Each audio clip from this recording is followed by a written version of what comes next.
मेरे प्यारे विद्यार्थियों, आज हम लोग क्लास 11 का सेट पढ़ने जा रहे हैं। तो आइए आज हम लोग जानते हैं कि सेट क्या है। सेट के बारे में हम लोग आज इसमें डिस्कस करेंगे। ये हम लोग का क्लास 11 का बहुत ही इम्पोर्टेंट टॉपिक है। और चलिए हम लोग देखते हैं सेट। देखिए, सेट जो होती है वो एक वेल डिफाइंड ऑब्जेक्ट का कलेक्शन होती है। इट मीन्स वैसे ऑब्जेक्ट जो पूर्णतः परिभाषित है और उसका अगर हम लोग समूह बनाते हैं तो वो सेट कहलाता है। जैसे मान लेते हैं कि अगर हम लोग को बोल दे इंग्लिश अल्फ़ाबेट में वोवेल, तो वोवेल वेल डिफाइंड ऑब्जेक्ट हो गया। क्योंकि जैसे ही वोवेल की बात आती है तो हमारे दिमाग में ये फिक्स हो जाती है कि उसमें 5 लेटर शामिल है, AEIOU। इट मीन्स ये डिफाइंड है। तो वेल डिफाइंड ऑब्जेक्ट का कलेक्शन को ही हम लोग क्या कहते हैं? सेट कहते हैं। आइए हम लोग देखते हैं इसकी डिफिनेशन को। Set is a collection of well defined object. We shall denote set by capital alphabet. तो सेट क्या है? सेट जो है एक कलेक्शन है वेल डिफाइंड ऑब्जेक्ट का। कलेक्शन है किसका? वेल डिफाइंड ऑब्जेक्ट का। और इसको हम लोग डिनोट कैसे करते हैं? तो हम लोग इसको डिनोट करते हैं कैपिटल अल्फाबेट से। कहने का मतलब है, अगर अभी हम लोग बात किए कि एक मेरा सेट है ना, जिसमें वोवेल है ना, तो हम लोग उसको कैपिटल ए से डिनोट कर सकते हैं। और कैपिटल ए में मान लेते हैं मेरा AEIOU शामिल है। तो ये मेरे वोवेल में ये 5 लेटर शामिल है, AEIOU। तो ये एक वेल डिफाइंड ऑब्जेक्ट का कलेक्शन है। तो ये तो आप लोग को समझ में आ गया होगा कि सेट क्या है। तो सेट क्या है बच्चों? Collection of well defined object is called set. अब हम लोग देखते हैं कि इसको डिनोट करते हैं कैपिटल लेटर से, ये हमने सीख लिया। अब देखिए, एक सेट हमने ले लिया A और मान लेते हैं उसमें 3 एलिमेंट है, A, B एंड C। एक सेट है जिसमें क्या है? 3 एलिमेंट है। वो सेट को हम लोग किससे डिनोट कर रहे हैं? कैपिटल A से। इसमें 3 एलिमेंट कौन कौन है? A है, B है और C है। ठीक है। अब देखिए, ये A जो है वो कैपिटल A का क्या है? एलिमेंट ना है। तो हम लोग लिख सकते हैं A belongs to A, small a belongs to A। तो हम लोग इसको कैसे पढ़ते हैं? If a set is an element of set A, then we write A belongs to A। इसको हम लोग क्या पढ़ते हैं? A belongs to A। और इसको हम लोग यह भी बोल सकते हैं A is in A। A जो है, स्मॉल a जो है, वो कैपिटल A के अंदर है, ये भी हम लोग बोल सकते हैं। या फिर हम लोग बोल सकते हैं A is member of capital A, ये भी बोल सकते हैं। तो यहां तक तो आप लोग को क्लियर समझ में आ गया होगा। अब हम लोग आगे बढ़ते हैं। यदि एक सेट हम लोग ले लेते हैं, एक सेट ले लेते हैं B। इस बार हमने एक सेट क्या लिया? B। और उस B में जो एलिमेंट है वो मेरा B, C और D है। ये 3 एलिमेंट है। एक सेट हमने क्या ले लिया? B ले लिया। उस B में कितने एलिमेंट है? B, C और D, 3 एलिमेंट है। अब इसमें A है क्या? नहीं है ना। तो अगर इसमें A नहीं है, A इसमें, स्मॉल a इसमें नहीं है, तो हम लोग बोल सकते हैं कि A जो है वो बिलोंग नहीं कर रहा है B से, है ना। It means A is not belongs to B। इसको हम लोग क्या पढ़ेंगे? A is not belongs to B। हम लोग क्या देखें? हम लोग क्या देख रहे हैं कि if A is not an element of set A, यदि स्मॉल a है ना कैपिटल A का एक एलिमेंट नहीं है, तो हम लोग उसको क्या लिखते हैं? A is not belongs to A, है ना। इसको हम लोग पढ़ेंगे A does not belongs to A भी पढ़ सकते हैं। अब हम लोग आइए आगे देखते हैं कुछ एग्जाम्पल, सेट के कुछ एग्जाम्पल आपके भी मन में चल रहा होगा, सेट का कुछ बहुत सारा एग्जाम्पल, तो आप हमें कमेंट में लिख के बता सकते हैं। आपकी सेट का कोई नया एग्जाम्पल आप हमको कमेंट में बता सकते हैं। हाँ, अब हम लोग कुछ एग्जाम्पल देखते हैं। चलिए हम लोग कुछ एग्जाम्पल देखते हैं, सेट्स के कुछ एग्जाम्पल देखते हैं।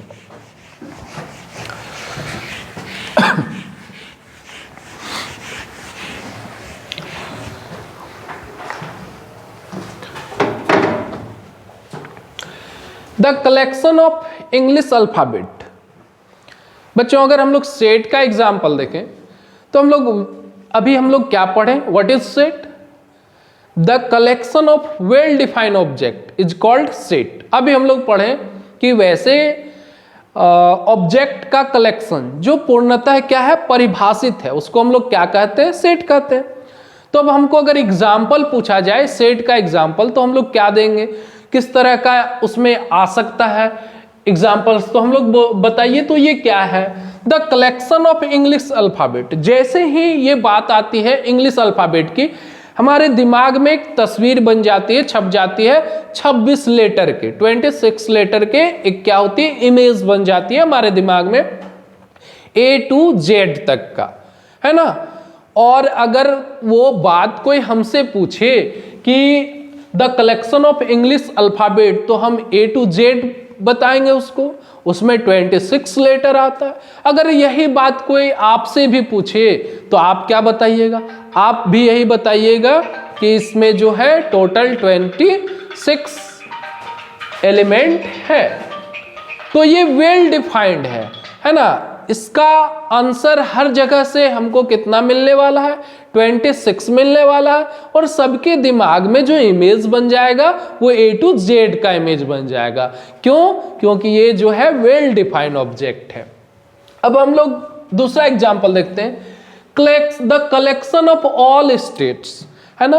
अगर हम लोग बात करें कि जितने भी हमारे देश में, हमारे कंट्री में जितने भी स्टेट्स है ना, जितने भी राज्य हैं, है ना, तो वो सारे क्या है, वेल डिफाइंड हैं। हम अगर बात करें झारखंड की, है ना, हम अगर बात करें बिहार की, हम बात करें उत्तर प्रदेश की, हम बात करें महाराष्ट्र की, हम बात करें गुजरात की, मतलब ये वो हमारे स्टेट्स हैं। तो किसी से भी अगर हम पूछेंगे कि how many states in India, तो रिजल्ट सेम होगा ना, तो रिजल्ट सेम होगा।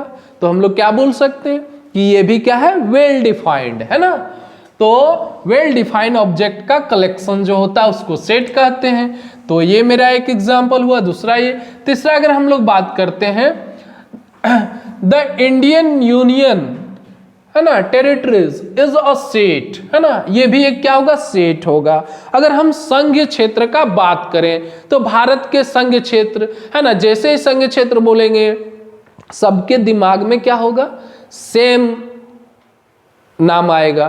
तो वह भी क्या है, वेल डिफाइंड है ना।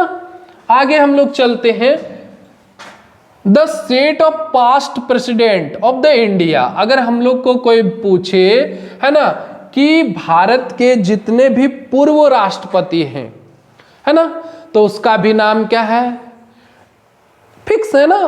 तो जो आप बताइएगा वही हम बताएंगे, वही कोई थर्ड पर्सन भी बताएगा, है ना। तो ये भी क्या है, वेल डिफाइंड कलेक्शन है। इट मीन्स यह भी क्या है, एक सेट है। आगे आइए, the collection of good cricketers is not a set. अगर हम लोग बात करें कि the collection of good cricketer, है ना, क्या बात करें, the collection of good cricketer is not a set.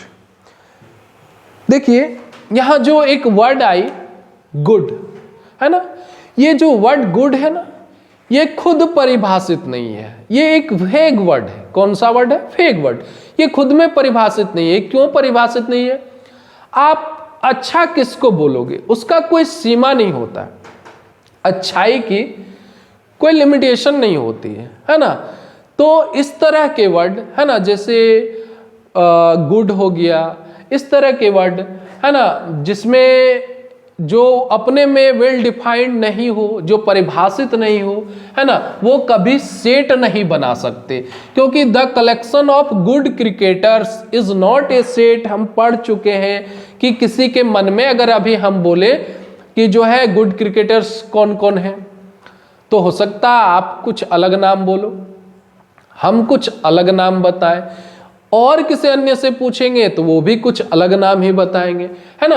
तो इसलिए हम लोग जो है इस तरह के जो कलेक्शन होंगे वो सेट नहीं होगा, है ना, उसको हम लोग सेट नहीं कहेंगे।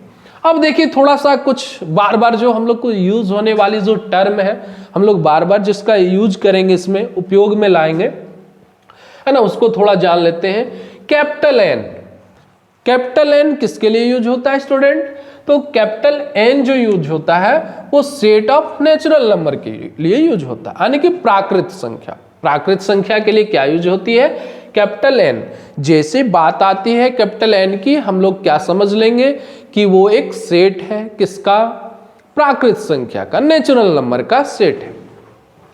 वैसे ही अगर हम लोग बात करें जेड, तो जेड जो है वो क्या है? द सेट ऑफ इंटीजर्स, है ना, सेट ऑफ इंटीजर। इंटीजर हम लोग अगर इंटीजर का सेट देखें तो वो क्या हो जाएगा? जेड से हम लोग उसको डिनोट करेंगे, है ना। ऐसे ही आगे हम लोग जो है जेड प्लस अगर देखें, जेड प्लस, तो जेड मतलब इंटीजर और जेड प्लस मतलब क्या हो जाएगा? Positive integer. जेड प्लस मतलब क्या हो जाएगा? पॉजिटिव इंटीजर, है ना। क्यू अगर आता है, capital Q, capital Q indicate the set of all rational number, है ना। रेशनल नंबर के लिए क्या आएगा? क्यू। क्या यूज करेंगे हम लोग रेशनल नंबर के लिए? क्यू। आप इसको बढ़िया से एक बार याद कर लेंगे, है ना। ये चीज दिमाग में होना बहुत जरूरी है, क्योंकि आगे जैसे हम लोग क्वेश्चन बनाएंगे वहां पे दे देगा, है ना, सेट ऑफ रेशनल नंबर, और या क्यू बोल के इंडिकेट करेगा, तो वह हमको फंसना नहीं है ना। तो वैसे चीजों को हम लोग पहले से ही जान लेते हैं। आगे है क्यू प्लस। अगर क्यू प्लस आएगा मीन्स पॉजिटिव रेशनल नंबर, है ना। क्यू प्लस आएगा तो क्या हो जाएगा? पॉजिटिव रेशनल नंबर हो जाएगा। आर का बात करें, R set of real number. अगर कैपिटल आर आ रहा है स्टूडेंट, है ना, कैपिटल आर आ रहा है, इट मीन्स क्या है? Set of real number. क्या है? सेट ऑफ रियल नंबर के लिए क्या यूज होगा? कैपिटल आर यूज होगा। आर प्लस है मतलब पॉजिटिव रियल। आर अगर प्लस रहे मतलब क्या हम लोग समझ लेंगे कि पॉजिटिव रियल नंबर है। क्या है? पॉजिटिव रियल नंबर है।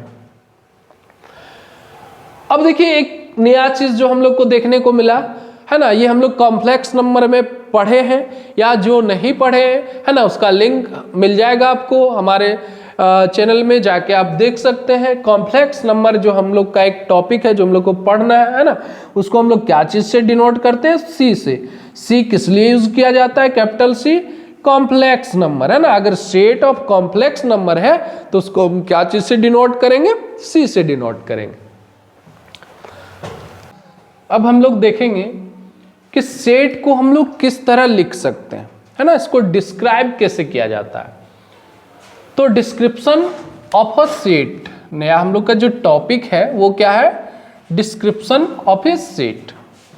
अ set is often described in the following two forms, है ना। सेट को हम लोग दो तरीके से क्या कर सकते हैं? डिफाइन कर सकते हैं। दो तरह से सेट को डिस्क्राइब कर सकते हैं, लिख सकते हैं। पहला जो होता है स्टूडेंट वो क्या होता है? Roster form. क्या होता है? Roster form. क्या होता है? Roster form. और रोस्टर फॉर्म का ही दूसरा नाम क्या है बच्चों? टेबुलर फॉर्म, है ना। रोस्टर फॉर्म और टेबुलर फॉर्म, है ना। और दूसरा जो होता है वो मेथड होता है सेट बिल्डर फॉर्म में। किस तरह से डिस्क्राइब किया जा सकता है? दूसरा सेट बिल्डर फॉर्म में। अगर हम लोग बात करें रोस्टर फॉर्म की, है ना, कि रोस्टर फॉर्म क्या है, तो रोस्टर फॉर्म क्या होता है? जब हम किसी सेट को, है ना, को ब्रैकेट्स के अंदर लिखते हैं और उसे कॉमा से क्या करते हैं? सेपरेट करते हैं, अलग करते हैं। जैसे कहने का मतलब है, हम लोग अभी पढ़े ना कि एक वॉवेल है, वेल डिफाइंड ऑब्जेक्ट है। हम मान लेते हैं कैपिटल भी एक सेट है ना, जिसमें क्या है? ए है, ई है, आई है, ओ है, यू है। तो हम लोग इसको कैसे लिखें? तो एक ब्रैकेट लिए हैं और फिर इसमें सारे एलिमेंट जो वोवेल में आते हैं 5 element A, E, I, O, you, है ना, उसको लिखे और उसको किससे सेपरेट कर दिए हैं? कॉमा से उसको क्या कर दिए? सेपरेट कर दिए, है ना, अलग कर दिए। तो जब हम लोग सेट को इस तरह लिखते हैं, इस तरह डिस्क्राइब करते हैं, तो इस रूप को क्या बोला जाता है? इस फॉर्म को क्या बोला जाता है? रोस्टर फॉर्म बोला जाता है। क्या बोला जाता है? Roster form. हम यहाँ पे लिखे हैं in this form a set is described by listing element separated by commas within brackets, है ना। किसके अंतर्गत? ब्रैकेट्स के अंतर्गत लिखते हैं और जो एलिमेंट होता है उसको किससे सेपरेट करते हैं? कॉमा से सेपरेट करते हैं, जो हमने यहाँ पे देखा। तो ये मेरा कौन सा फॉर्म हो गया? ये जो फॉर्म है वो रोस्टर फॉर्म है, या फिर इसी को हम लोग क्या कहते हैं? टेबुलर फॉर्म भी कहते हैं। कोई अन्य हम लोग एग्जाम्पल ले लेते हैं। मान लेते हैं मेरा एक सेट ए है और उसमें क्या है? मेरा 1 2 3 4 5 नेचुरल नंबर है ना, लेस देन 6, है ना। एक सेट है ए जिसमें क्या है? नेचुरल नंबर है, लेस देन 6 है। नेचुरल नंबर है, set of natural number, but less than 6, है ना।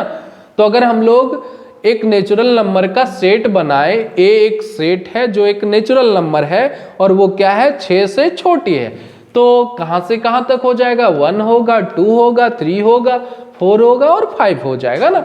यहाँ पे हमने कोमा देना भूल गया, कोमा लिखना है।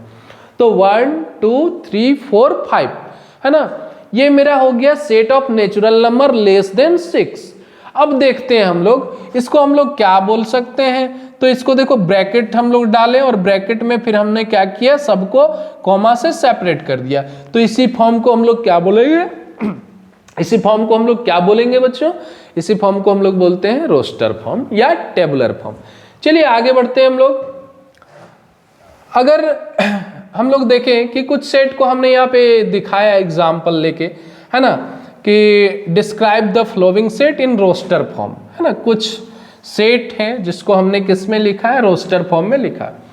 बोल रहा है x such that x is a letter before e in the English alphabet. x such that x is a letter before e in the English alphabet. कहने का मतलब है कि एक मेरा सेट है ना, वो क्या है कि एक ऐसे सेट है जिसमें इंग्लिश अल्फाबेट्स हैं, लेकिन कंडीशन क्या है? बिफोर ई, मतलब ई के पहले आने वाले जितने इंग्लिश अल्फाबेट है वो उसमें शामिल है। तो ई के पहले आने वाले इंग्लिश अल्फाबेट कौन है? ए, बी, सी एंड डी। तो हमने क्या लिखा, है ना, ब्रैकेट लगाया, ए, बी, सी एंड डी लिख दिया और सबको कोमा से क्या कर दिया? सेपरेट कर दिया। तो ये मेरा क्या हो गया? रोस्टर फॉर्म में हमने इसको लिख दिया, है ना। ऐसे ही और बहुत सारे हमने जो है दे के रखा है, क्वेश्चन आंसर भी दे दिया है। आपका काम है इसको घर में क्या करना है? बनाना है ना। घर में इसको ट्राई करिए, बनाइए और स्क्रीनशॉट ले लीजिए आप लोग। उसके बाद आप लोग घर में इसको ट्राई कीजिएगा। चलिए हम लोग आगे बढ़ते हैं और अब हम लोग देखते हैं सेट बिल्डर फॉर्म। क्या देखते हैं? Set builder form. चलिए बात करते हैं सेट बिल्डर फॉर्म की, है ना। दूसरा जो है सेट को डिस्क्राइब करने का जो तरीका है, जो मेथड है, उसको क्या कहा जाता है? सेट बिल्डर फॉर्म कहा जाता है। सेट बिल्डर फॉर्म क्या है? Under this method of describing a set which satisfied by all the element of this set, है ना। क्या बोल रहा है कि अगर हम लोग इस मेथड का प्रयोग करके, है ना, सेट को डिस्क्राइब करें तो वो क्या करने चाहिए? उस एलिमेंट, उस सेट में आने वाले सभी एलिमेंट को संतुष्ट करना चाहिए, फुलफिल करना चाहिए। उसकी इस तरह की प्रॉपर्टी होनी चाहिए। यहाँ हम लोग उसके प्रॉपर्टी को लिखते हैं। जैसे वी राइट, है ना, हम लोग किस तरह लिखते हैं? x सच डेट x, है ना, x such that x has properties p, है ना, मतलब x जो है वो उस x के क्या प्रॉपर्टी है ना, उसको हम लोग यहाँ पे क्या करते हैं, लिखते हैं।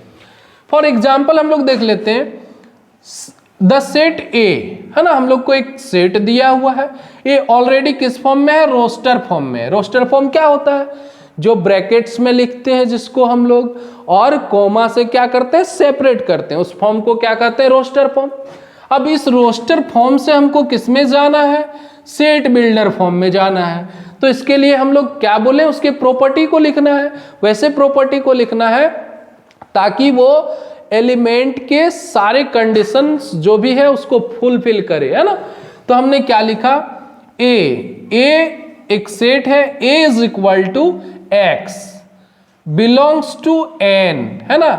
ए जो है एक सेट है जिसमें x है और वो x कहां से बिलोंग कर रहा है, n से बिलोंग कर रहा है ना। और x की जो प्रॉपर्टी है वो क्या है, x less than equal to 8 है, x क्या है, लेस देन इक्वल टू 8 है। अब देखिए अगर आप इस चीज को देखते हैं तो यहां से हमको एक ये कंफर्म हो जाती है कि सर x जो है वो कहां से बिलोंग कर रही है, n से कर रही है ना। n मीन्स क्या होती है बच्चों, हम लोग पहले क्या पढ़ चुके हैं, n जैसे ही आए दिमाग में किसकी इमेज बननी चाहिए, नेचुरल नंबर की। बहुत अच्छा, चलिए तो नेचुरल नंबर है ना। और ये नेचुरल नंबर कहां से कहां तक है, तो x जो है लेस देन इक्वल टू 8 है। इट मीन्स x की वैल्यू है ना 1 से लेकर 8 तक जाएगी। यहाँ पे इक्वल टू लगा हुआ है ना, इसका मतलब 8 को भी उसमें हम लोग इंक्लूड कर लेंगे, शामिल कर लेंगे।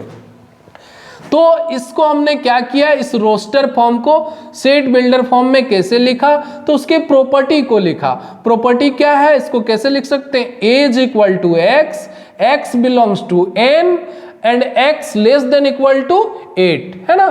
तो जब हम लोग क्या करते हैं, किसी सेट को जो कॉमास में दिया है, ब्रैकेट्स के अंदर कॉमास से जिसको सेपरेट कर किए हुए हैं, उसकी अगर हम लोग प्रॉपर्टी लिखें और वो प्रॉपर्टी के अंतर्गत उसमें आने वाले सारे एलिमेंट शामिल हो जाए तो हम लोग उसको क्या कहते हैं, सेट बिल्डर फॉर्म कहते हैं।